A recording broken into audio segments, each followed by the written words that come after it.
All right, what's good, y'all? You know it's March Madness time. Time for me to give y'all the perfect bracket. Basically, just gonna go region by region, give you my thoughts on each game, kind of go from there. So yeah, let's just get it. So starting with the East region, we got Duke Siena. Obviously, that's a no-brainer. We're gonna go with Duke there.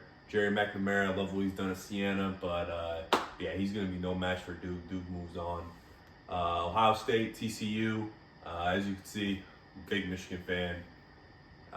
So obviously I'm gonna go TCU there. I think TCU they've played a really good schedule this year. I know they beat Florida. They have a couple other big wins, so I think they get it done against Ohio. St. John's, Northern Iowa. Yeah, you just can't fade good coaches in March. Rick Pitino, he's gonna get it done against Northern Iowa. Um, yeah, enough said pretty much there. Kansas versus California Baptist, excuse me. Yeah, I'm not a big fan of this Kansas team. Not a big Darren Peterson lover. I think that they are going to get by this California Baptist team, who plays in a very weaker conference. But yeah, I think Kansas is going to run into some trouble, especially going against St. John's in that next matchup. South Florida versus Louisville. I like the South Florida team a lot. They're super fast. They're fun to watch. Yeah, I think they end up getting it done against Louisville. Yeah, so I'll get that 11/6 matchup win. Same thing as I was talking about earlier with good coaches. You just don't fade them in March. Michigan State, Tom Izzo, always getting it done. I think they have no problem against this North Dakota State team. They get it done. UCLA, UCF, good matchup. Really good matchup. I think that even though UCLA has been banged up recently, I still think that they're going to go on a big run. And it starts with getting it done versus UCF. And then to end the first round of the East region, we got UConn Furman. It's a no-brainer. UConn, they're on their revenge tour right now. I think they blow the brakes off Furman by about 50. So round of 32 in the East, we got Duke TCU. Yeah, same thing. I think Duke has no problem against this TCU team. I'm pretty much speechless on that game. St. John's versus Kansas. This is a super good matchup. I think that, like I was saying earlier, I think this Kansas team, they're a little bit fraudulent. And I think Rick Pitino gets a really good game plan in for them. And I think that St. John's just gets it done. Michigan State, South Florida after that. I think that South Florida, they shot all their bullets against Louisville. And then I think that they run into a cold spell against a really good Michigan State team, really good, well-coached Michigan State team. And I think that Izzo gets it done again there. And then with a big upset alert coming up in the second round, I've got UCLA beating UConn. I think that, like I was saying, this banged up UCLA team, I think that they super well coached by Cronin, and I think that they just find a way to get a big upset going, and they move on to the Sweet 16 to make it to the next weekend. So with that, Sweet 16 matchups for the East, I've got Duke St. John's, which is a super cool matchup. Yeah, I think that Duke still gets it done, but yeah, definitely not without a fight. And then going down on the bottom, I've got Michigan State versus UCLA. That being, banged up kind of catches up with UCLA at this point, getting to that next weekend. And I think that Michigan State just gets it done, and they move on to the Elite Eight. It's going against Duke. Which, once again, wow, just a huge matchup. Duke, Michigan State, it doesn't get much better than that. But I've got Duke going to the Final Four there. So, moving on to the South region. Florida getting it done, getting their number 1 seed. They have no problem against Prairie View / Lehigh. Clemson, Iowa, decent matchup. I like this Iowa team. They play super slow.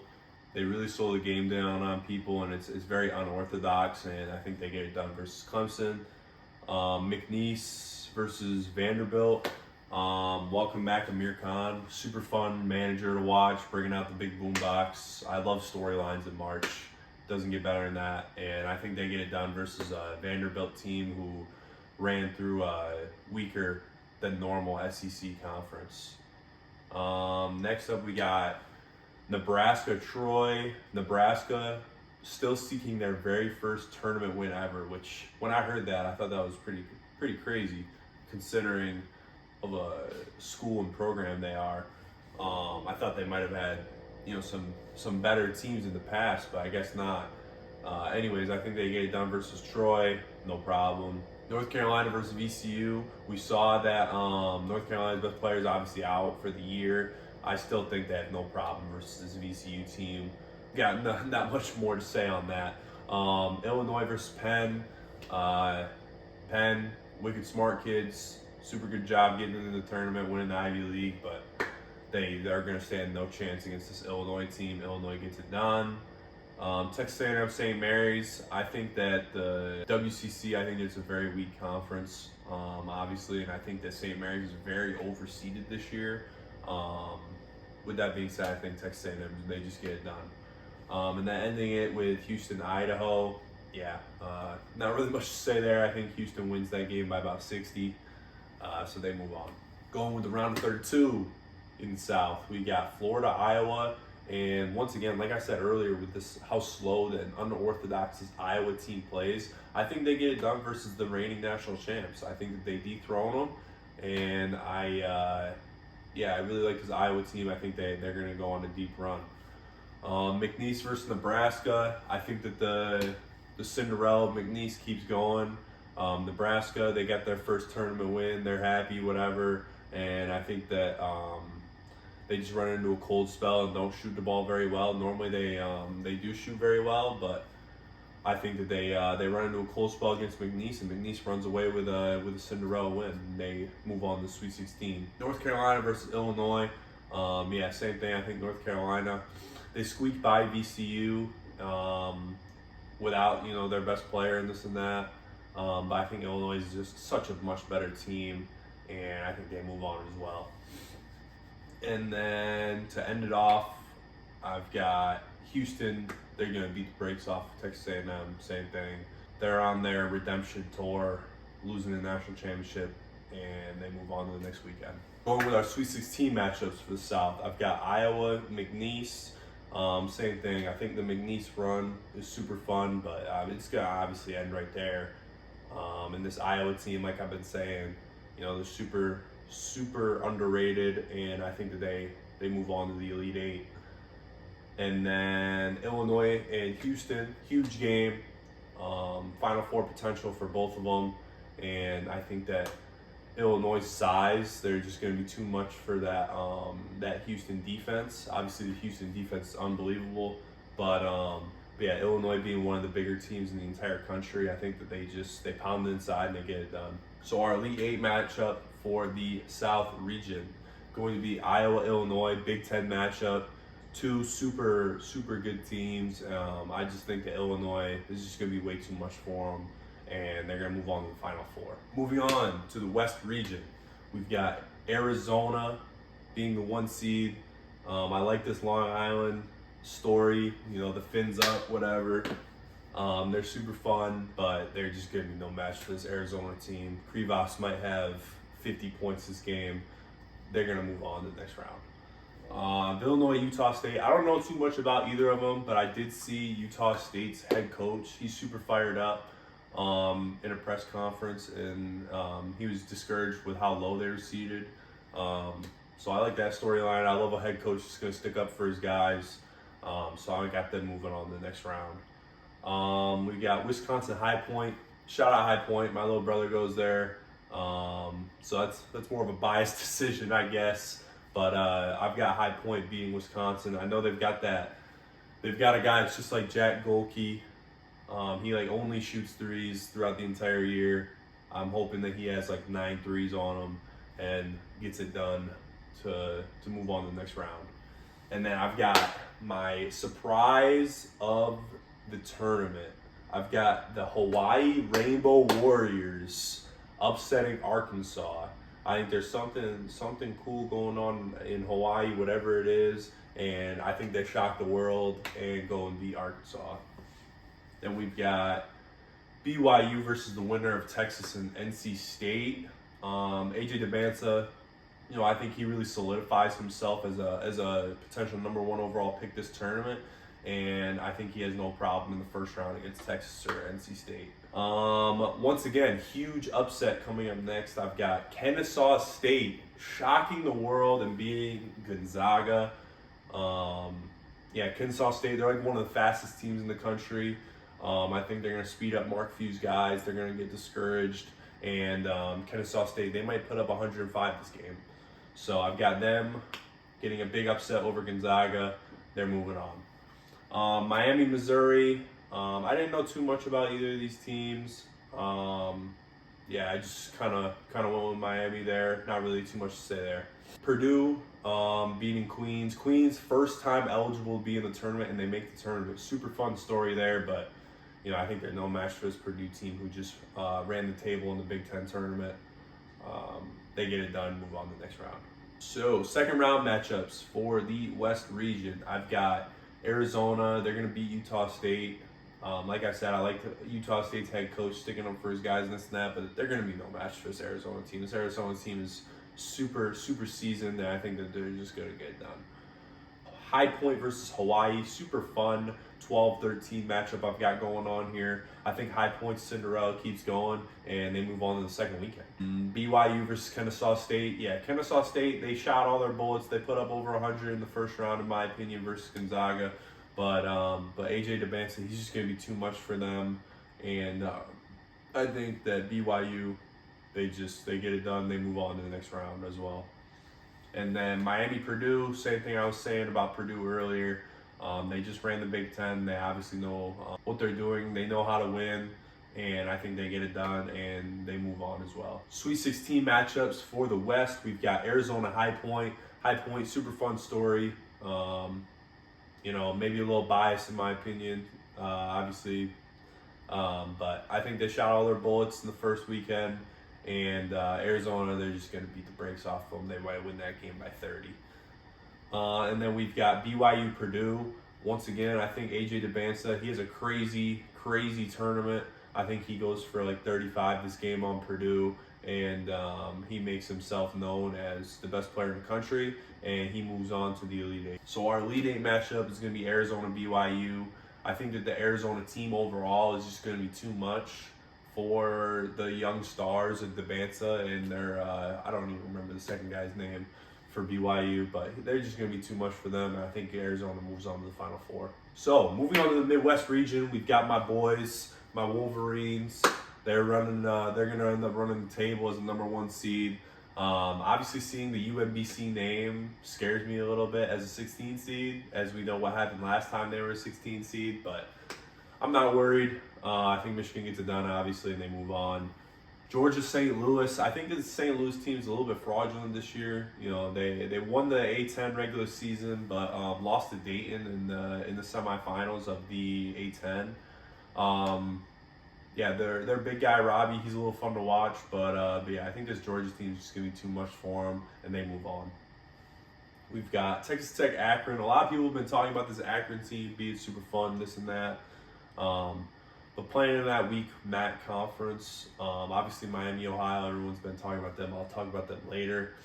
But Akron went 0-2 against them. They don't really have any quad 1 big games or anything like that. So Texas Tech, they're gonna beat them up pretty well, and I think they move on. Alabama, Hofstra. A lot of people have been talking about this Hofstra team as well, being a super fun team. I just think that Alabama's pace and Nate Oates' pace is just going to be way too much for them. They might have 110 points on this Hofstra team, and I think Alabama moves on. Tennessee versus the winner of Miami, Ohio, and SMU. I'm going to take Miami, Ohio there. I like Miami, Ohio a lot. As I was saying, even though they play in the weaker MAC conference, going 31-0, it's super hard to do, and I think that shows that they truly can win. Obviously, they got bounced the first round in the MAC against UMass, but I think that they're going to be fine. They're an older team. They shoot the lights out, and I think they get it done versus Tennessee and move on to the next round. Virginia, Wright State. Not too much to say on this game. Not too sure about Wright State, anything about them or anything. I think Virginia just gets it done. Kentucky, Santa Clara. Santa Clara getting an outright bid from the West Coast Conference. I wasn't too sure about that. I thought maybe a Power 5 could have gotten in over them. But yeah, I think Kentucky, they just get it done versus Santa Clara and they move on. Iowa State, Tennessee State. Yeah, I think Iowa State wins this game by 50. I don't have much to say there. So moving on to the round 2 of the Midwest region. My boys from Michigan, I think they keep rolling. They beat up this Georgia team. I think they blow them out. It's not close. Alabama, Texas Tech. This is a super, super cool matchup. Two really fast teams. Both of their paces are in like the top 10, I think, or top 20 in the country. So this game might have like 230 points total, which is crazy. But I think Alabama, they just get it done. Miami, Ohio, and Virginia. I think Miami, Ohio, they keep going. They prove that they should have been better than the last 4 in, and I think they get it done versus Virginia team, who's going to slow you down and do things differently.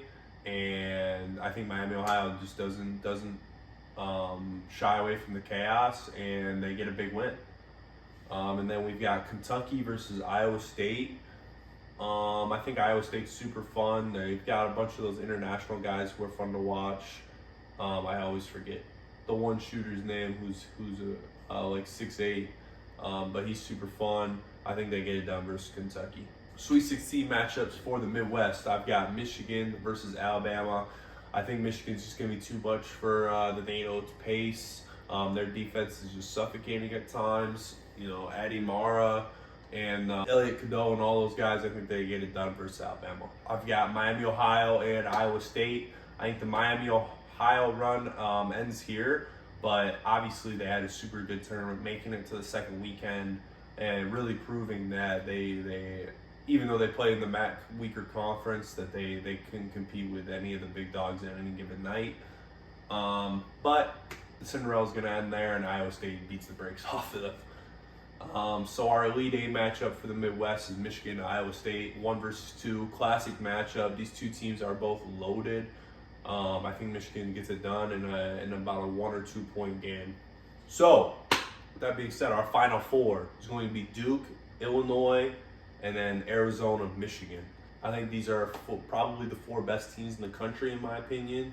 And I love that they were all in different regions so that they can all meet in the Final Four. Duke, Illinois, super good matchup. I think Boozer has a huge game. Both the Boozers, actually. I think that the younger one really steps up this tournament and proves that he's still good.